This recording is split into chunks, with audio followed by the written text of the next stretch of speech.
friends, welcome back to the my new video guys and my YouTube channel. Today friends we are going to talk about how can we disable talkback in our Tecno phone device. Guys, you have enabled your talkback setting and guys now you are not able to disable it. So then how can you disable? In this video friends I am going to show you guys. So before starting video friends, first of all go and subscribe the channel, click the bell icon.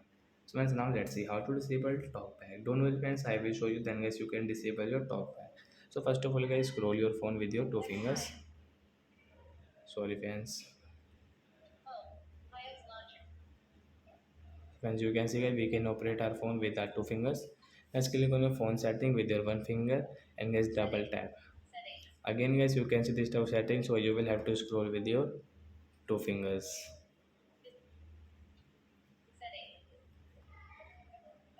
Friends, special function, one finger tap here, double tap to continue.